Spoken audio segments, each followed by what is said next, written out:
Good morning, clay class people. Today we're going to make some mugs. 5 different mug shapes. These mug forms I make on a regular basis and they seem to work well, so here we go.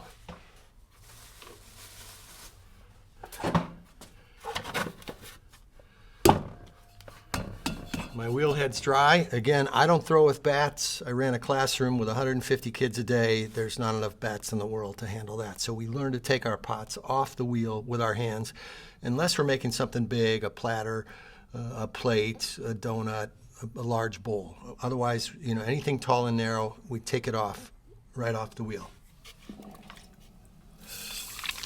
So I'm going to start with centering. I usually do a little bit of coning, which involves driving the clay up and then pushing it down.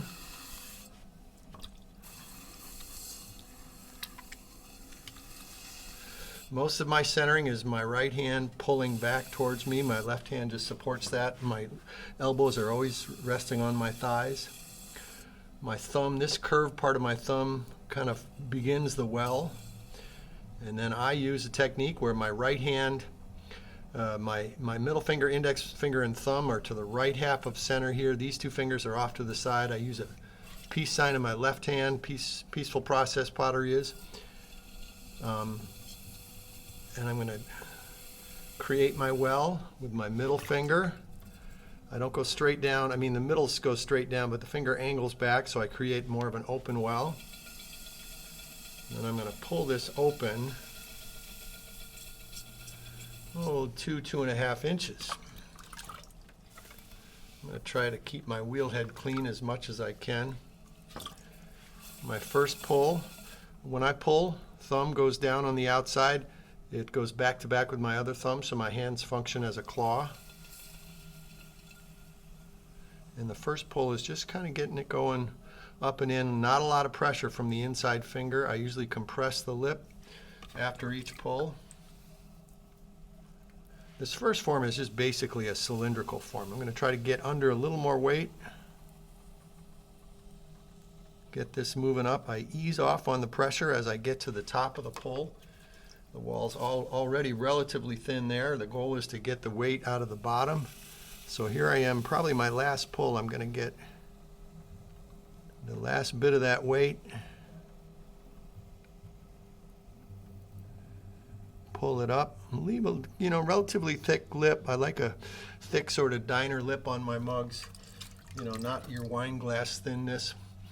I'm going to take my sponge, get it down in there, get any of that extra water out of there on the inside. Some people use a sponge on a stick, but for something like this, I can get it in there, no problem. And then with a form like this, let's see, I'll just get a little bit of that weight off of there. With a form like this, I just use a wood rib and I just push from the inside out.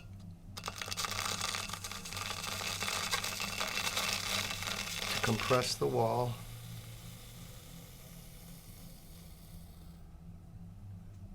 And there's my slightly angled in cylindrical mug form.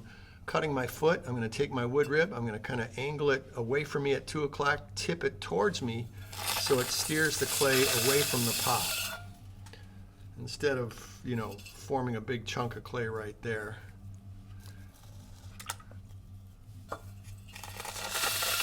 So that gives me a nice foot. The foot's going to serve a couple purposes. It visually elevates the pot so it has some sort of visual buoyancy to it. And it also keeps the glaze from dripping onto the kiln shelf. Okay. Now, I am going to smooth my lip. I'm going to take a little piece of newspaper.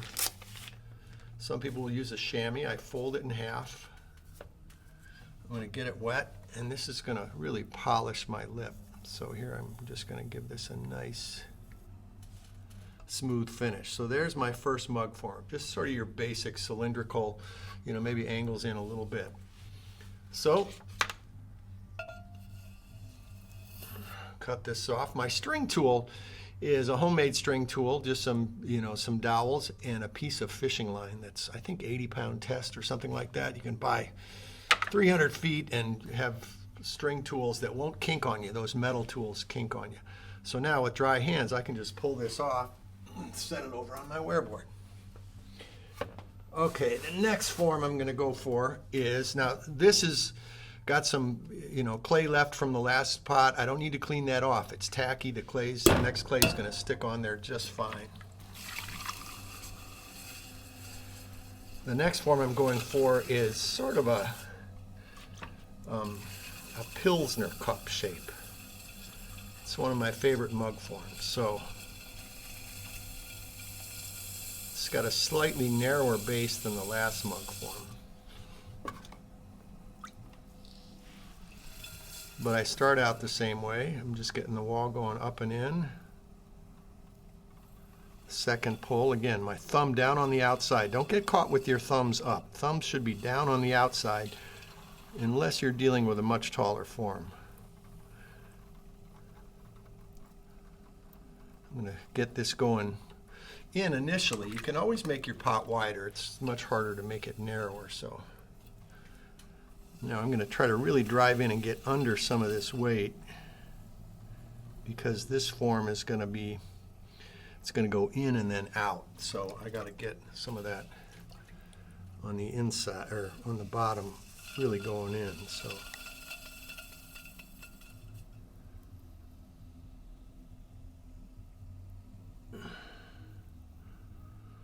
okay, so there's my sort of my Pilsner cup form. Get the water out of the inside. I'm just going to take a little bit of this weight off. Most of these cup forms, I will use my custom foot tool. I make these little foot tools out of a paint stick, and they work great for bowls. For a form like this, it gives me a nice sort of beaded foot there.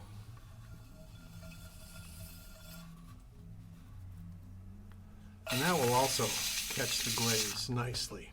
Okay. Now, I'm just going to take my metal rib and get in here and give this a nice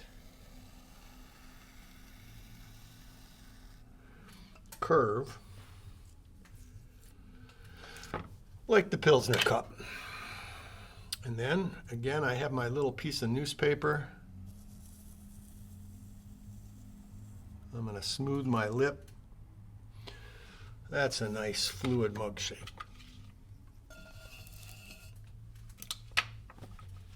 And again, I can, just with dry hands, pull this off the wheel.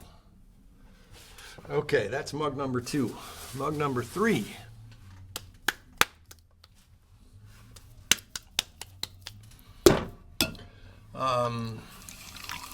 Let's see, what was I going to go for? I was going to go for what we refer to as the Joe Cole mug. This is sort of the opposite of the Pilsner. It curves out first and then it goes in. And this style of cup or mug fits beautifully in a cup holder of a car. So my friend Kathy King, who's a wonderful ceramic artist out of Monroe, Wisconsin, I think she started making this form. Joe Cole is a potter from the Mineral Point, Wisconsin area, and he's got a wonderful setup there, a beautiful wood kiln, and he makes great work. And I bought one of these mug forms that I use quite often.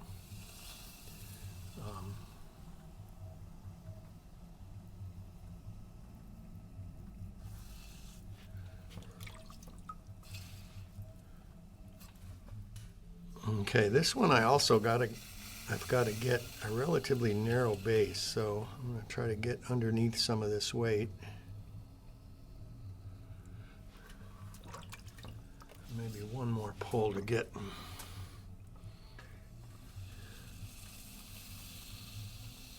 just really driving the clay in at the bottom.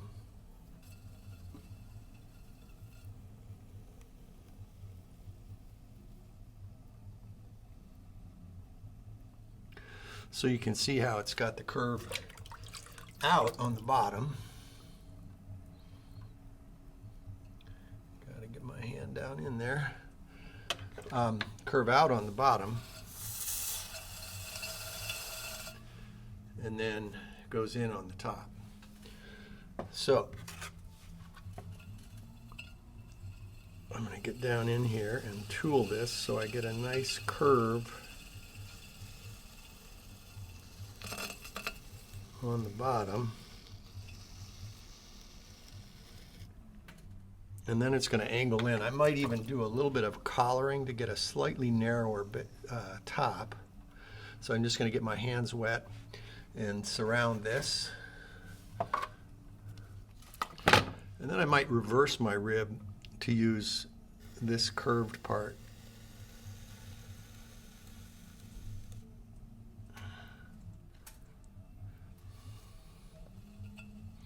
Just curving my rib with my thumb on the inside to get that nice curve.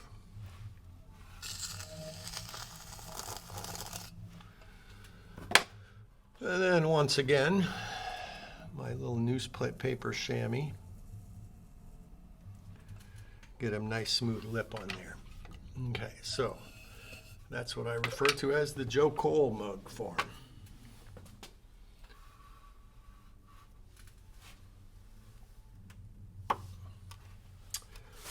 Okay, the next form is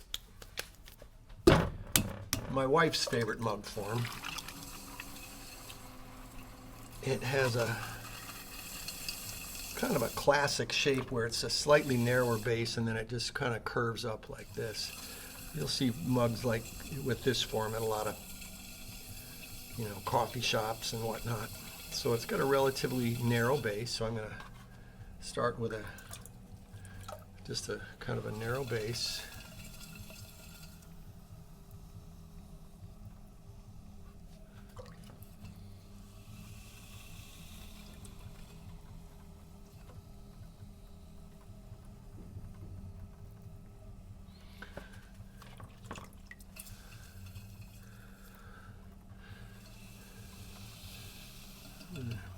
Got to drive in on that bottom.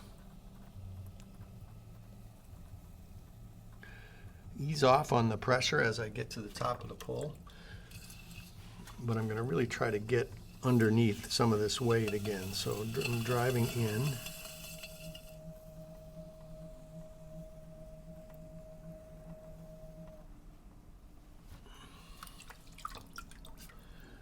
And then I'll get any extra water out of the inside.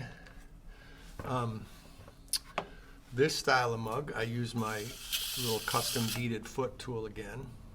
So when I do this, I make sure I kind of angle it so the clay slides through. Don't go perpendicular to the clay. This way the clay slides through and I get that nice beaded foot right away. And then I'm going to push out to meet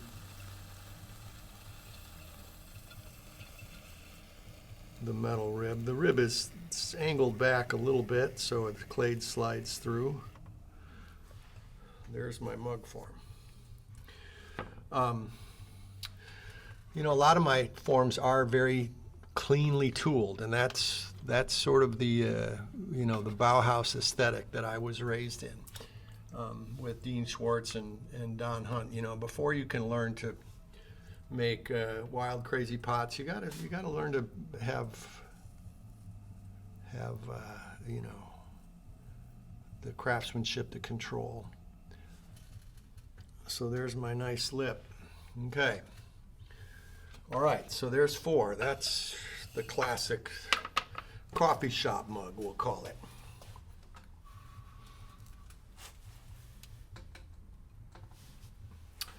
And then for mug number 5, I'm going to make a mug that's got a little bit of a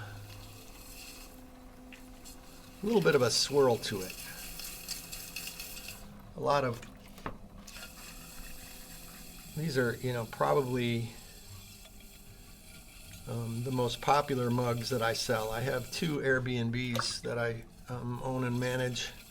One's in Door County, Wisconsin.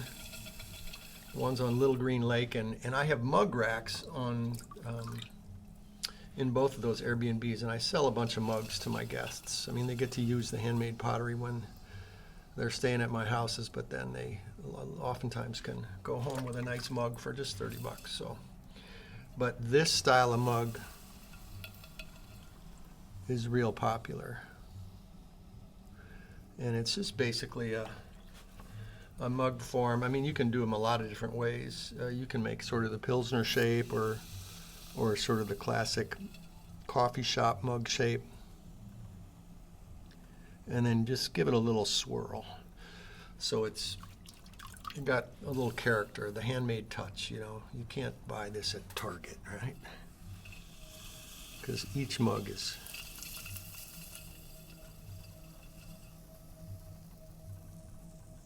slightly different, right? Okay, so I'm going sort of Pilsner shape with this one, and this is a big one, which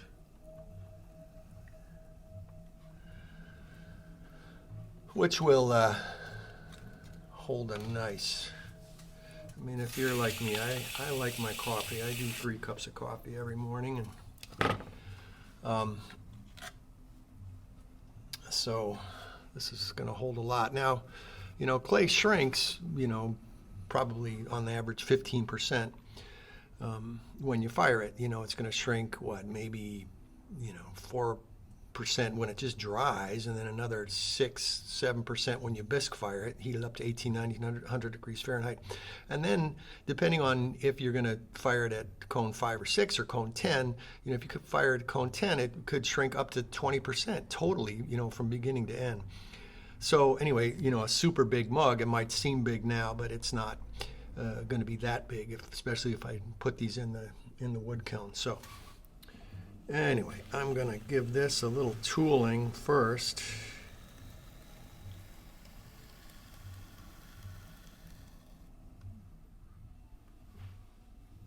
That's kind of nice, just like that. I should maybe just leave it, but let's see. So I'm just going to, you can do this with a tool. You can do it with just your fingers. I think I'm just going to do it with my thumbnail on the outside. And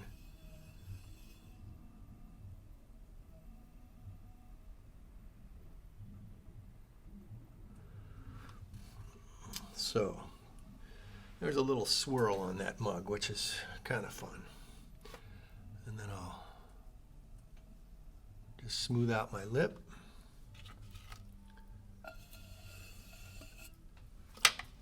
There we go. 5 different mug forms you can try.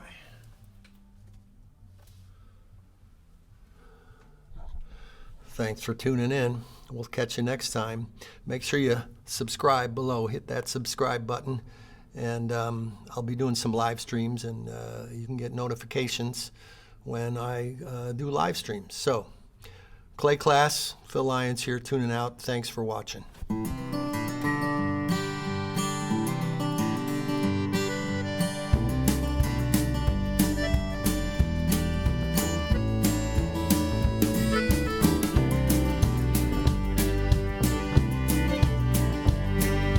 Tell you about my street, I'll tell you about my town. It's the kind of place where you wake up laughing, 1 foot on the ground, 1 foot on the ground. I'll tell you about the future while I'm showing you the past. I'll tell you about the worst of times, but I've saved the best for last.